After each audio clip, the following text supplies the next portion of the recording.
اچھا میرے بھائیوں، جو محمد ابن ابی بکر ہے نا رضی اللہ تعالیٰ عنہ علیہ السلام، یہ کوئی عام بندہ نہیں ہے. یہ سیدنا ابو بکر کے وہ بیٹے ہیں جو نبی علیہ السلام کے آخری حج کے دوران پیدا ہوئے تھے، اور ان کی والدہ اسما بنت امیس نبی علیہ السلام کے ساتھ حج کے لیے تشریف لے گئی تھی. اور بخاری مسلم میں موجود ہے کہ اس دوران وہ کہتے ہیں میں نے محمد کو جنا. ماشاءاللہ. تو نبی علیہ السلام نے ان کو دیکھا ہوا ہے، ان کی زیارت نبی علیہ السلام نے کی ہے، اور انہوں نے نبی علیہ السلام کی زیارت کی ہوئی ہے، لیکن اپنی شیر خارگی کی عمر میں. صحابی بھی آپ کہہ سکتے ہیں، تابعی تو ہے ہی ہیں. بھارت نبی علیہ السلام نے آمنا سامنا ہوا ہے. اچھا، پھر سیدنا ابو بکر تو فوت ہو گئے 13 ہجری کے اندر. تو اس وقت ان کی عمر آلموسٹ 4 سال تھی، چھوٹے سے بچے تھے. تو ان کی جو والدہ تھی نا اسما بنت امیس، حضرت ابو بکر کی وفات کے بعد حضرت علی نے ان سے شادی کر لی. اب حضرت علی نے جب شادی کی تو ان کی ساری پرورش محمد بن ابی بکر کی کس نے کی؟ مولا علی نے. اسی لیے جنگ جمل میں اور جنگ صفین میں یہ حضرت علی کے کمانڈر تھے، اور یہی تھے جو سیدہ عائشہ کو جا کے سمجھاتے تھے حجرے میں کہ بہن تو کس طرف چل پڑی ہے. اور یہی وہ تھے کہ جب مولا علی نے سیدہ عائشہ کو احترام کے ساتھ جمل میں شکست کے بعد جب واپس مدینہ شریف روانہ کیا تو محمد بن ابی بکر کو ساتھ بھیجا تھا کہ تم اپنی بہن کے ساتھ جاؤ. تو سیدہ عائشہ کی ان سے ایک بڑا اس اعتبار سے شغف بھی تھا، یہ بڑے ہمدرد بھی تھے. تو یہ محمد بن ابی بکر رحمہ اللہ تعالی ورضی اللہ تعالی عنہ وعلیہ السلام کی کلیریفیکیشن اس حوالے سے ضروری تھی. اور دیکھ لیں صرف 30 سال کی عمر میں وہ شہید ہوئے ہیں، لیکن آتی دنیا کے لیے اپنا اثر چھوڑ گئے.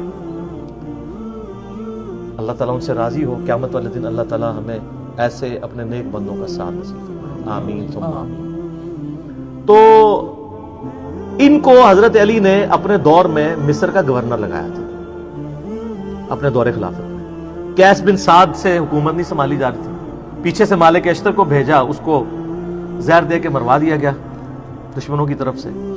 تو محمد بن ابی بکر مصر کے گورنر تھے.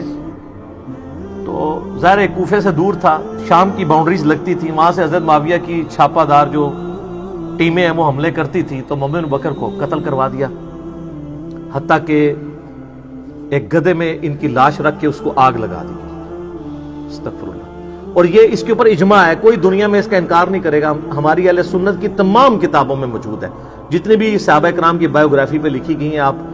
چاہے وہ آپ تاریخ طبری پڑھ کے دیکھ لیں، ابن جریر المتوفا 310 ہجری، تاریخ ابن کثیر کی المتوفا 774 ہجری، آپ الاستیاب امام ابن عبد البر کی پڑھ کے دیکھ لیں المتوفا 468 ہجری. آپ کو ساری کتابوں میں ابن اسیر کی جو ہے اسود الغابہ المتوفا 630 ہجری، جس کی شرح ابن حجر اسقلانی المتوفا 852 ہجری، الاصابہ انہوں نے لکھی. 8000 صحابہ کرام کے حالات زندگی اس میں لکھے ہیں، اردو میں ترجمہ ہو کے آ چکی ہے. آپ اس میں محمد بن ابی بکر کا پڑھ لیں ان کے ساتھ کیا ہوا تھا. حتیٰ کہ صحیح مسلم شریف میں بھی اس کا ذکر موجود ہے. انٹرنیشنل نمبر کے مطابق 4722 اشارتاً صحیح مسلم میں آتا ہے. اما عائشہ سے ایک بندہ مصر سے ملنے کے لیے آیا تو انہوں نے پوچھا ہاں مصر کے حکمران کی کیا حالت ہے، کیونکہ اما عائشہ کے بھائی کو مار کے تو وہاں حضرت معاویہ نے اپنا حکمران لگا دیا تھا، اور مصر جو ہے وہ چھین لیا تھا حضرت علی سے. تو ظاہر ہے جو دنیا دار بادشاہ ہوتے ہیں وہ اپنے چمچوں کو نوازتے ہیں.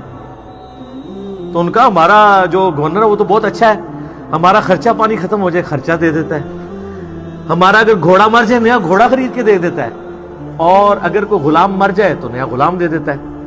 تو سیدہ عائشہ نے کہا کہ جو کچھ تم لوگوں نے میرے بھائی محمد ابن ابی بکر کے ساتھ کیا، تمہارے اس مصر کے گورنر نے اور اس پارٹی نے، یہ بات مجھے اس چیز سے نہیں روکے گی کہ میں تمہیں رسول اللہ کی ایک حدیث سناؤں جو اسی حجرے میں جہاں تم مجھ سے ملنے آئے ہو. اما عائشہ وہ پردے میں ملا کرتی تھی. اسی حجرے میں نے اللہ کے محبوب صلی اللہ علیہ وآلہ وسلم سے سنا تھا کہ آپ علیہ السلام یہ دعا کیا کرتے تھے، اے اللہ جو حکمران اپنی رعایا کے ساتھ سختی کرے تو بھی اس کے ساتھ سختی فرمانا، اور جو اپنی رعایا کے ساتھ نرمی کرے تو بھی اس کے ساتھ نرمی فرمانا. اور جو کچھ تم لوگوں نے میرے بھائی کے ساتھ کیا، یعنی وہ یہ کہنا چاہ رہی تھی کہ اللہ تعالیٰ ہی اس کا پھر بدلہ ہمیں لے کے دے گا، جو کچھ تم لوگوں نے میرے بھائی کے ساتھ محمد ابن ابی بکر کے ساتھ کیا رضی اللہ تعالی عنہما وعلیہم السلام. تو سیدہ عائشہ اس وجہ سے حضرت معاویہ سے ناراض تھی. یہ تو ایک بھائی کا آپ نے سنا. ایک دوسرا بھائی تھا, وہ تھا عبد الرحمن بن ابی بکر, اور وہ ایسا بھائی تھا کہ اس کی ماں اور سیدہ عائشہ کی ماں بھی سیم تھی. ادھر تو باپ سیم تھا, ماں الگ تھی. عبد الرحمن بن ابی بکر ہمارے سب کانٹیننٹ کے اعتبار سے سگا بھائی تھا. ویسے تو سگا بھائی ہوتا ہے جب باپ ایک ہو جائے, ماں ڈیفرنٹ بھی ہو. اس کے بارے میں آپ صحیح بخاری اٹھا کے دیکھ لیں, 4827 نمبر حدیث ہے انٹرنیشنل نمبر کے مطابق. مروان جب حجاز کا گورنر ہوتا ہے, مسجد نبی میں خطبہ دیتے ہوئے وہ بار بار یزید ابن معاویہ کا ذکر کرتا ہے تاکہ وہ بیعت لے حضرت معاویہ کے بعد ان کے بیٹے کے لیے. یہ بخاری کے الفاظ ہیں. اور اس کے لیے ظاہر جب وہ فضائل و برکت, جیسے یہاں بھی ہوتا ہے کہ امت کے وسیع تر مفاد میں, یا میرے عزیز ہم وطنوں, یہ وہی چیز. تو اللہ تعالیٰ نے امیر المومنین کو یہ بات سجھائی ہے. اچھا, یہ بخاری میں بھی حدیث ہے, اور یہ آپ کو ڈھونڈنا کو مشکل نہیں ہے. آپ تفسیر ابن کثیر کھول کے سورۃ الاحقاف پارہ نمبر 26 میں آیت نمبر 17 کے کانٹیکسٹ میں بخاری کی حدیث اور جتنی اور حدیثیں ہیں, یہ حدیث المستدرک للحاکم کے اندر بھی موجود ہے بڑی ڈیٹیل کے ساتھ, اور یہ حدیث سنن نسائی الکبریٰ کے اندر بھی موجود ہے بڑی ڈیٹیل کے ساتھ. اور یہ سارے کے سارے طرق حافظ ابن کثیر المتوفا 774 ہجری نے سورۃ الاحقاف آیت نمبر 17 کے کانٹیکسٹ میں ساری حدیثیں ایک جگہ جمع کر دی ہیں, بخاری کی, حاکم کی, نسائی کی, باقی کتابوں کی. پہلے میں بخاری والا حصہ بتاتا ہوں آپ کو. تو بخاری کے الفاظ ہیں, عبد الرحمن بن ابی بکر کھڑے ہوئے اور انہوں نے اس حاکم وقت کو کچھ کہا. اب امام بخاری نے یہ نہیں بتایا کہ کیا کہا, لیکن یہ بات سمجھ آ گئی کہ گل چوبے علی کی تھی.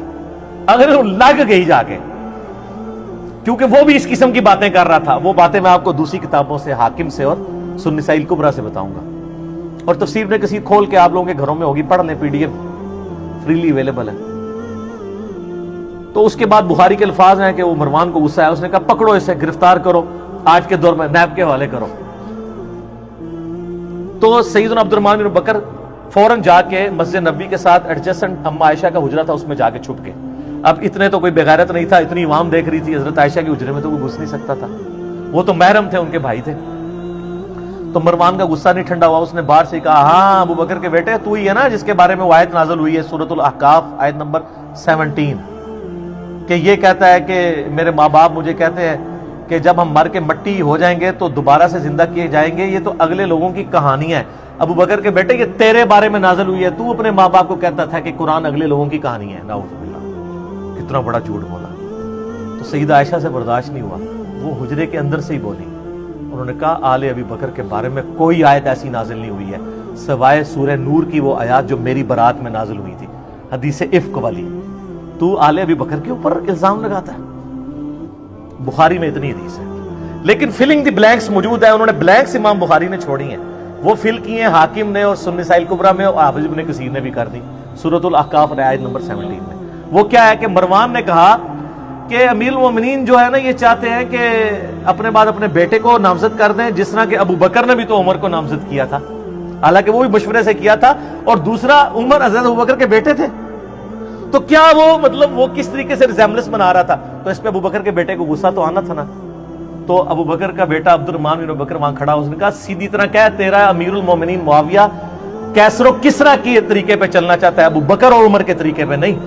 ہائے ہائے ہائے اے وہ گل سی جیڑی بخاری میں لکھا ہے, کچھ کہا انہوں لگ گئی آگ, انہوں نے کہا پڑھو اینو.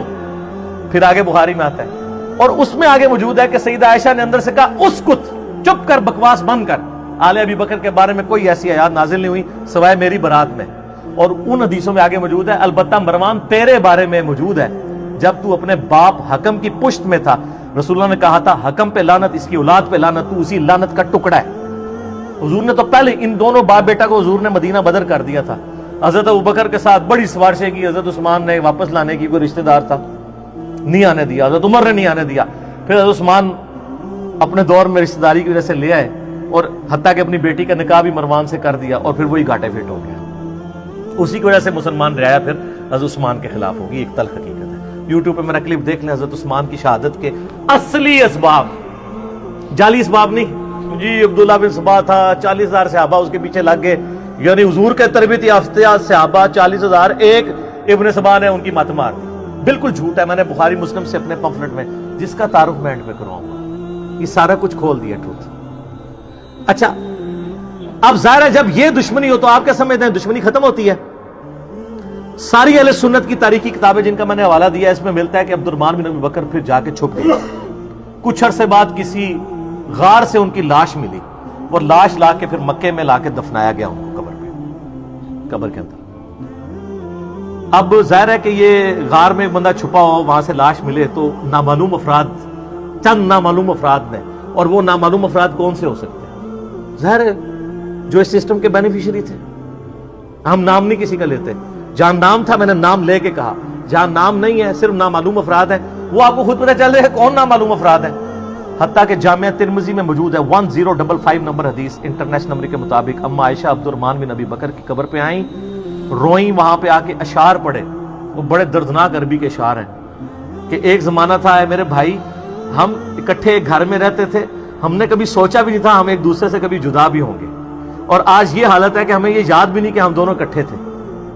اور اگر میں تیری موت کے وقت تیرے پاس موجود ہوتی اور ساتھ یہ کفن دفن والا معاملہ کرتی تو میں تیری قبر پہ بھی نہ آتی، چونکہ تو میری غیر موجودگی میں فوت ہوا ہے، اس لیے میں تیری قبر پہ آئی.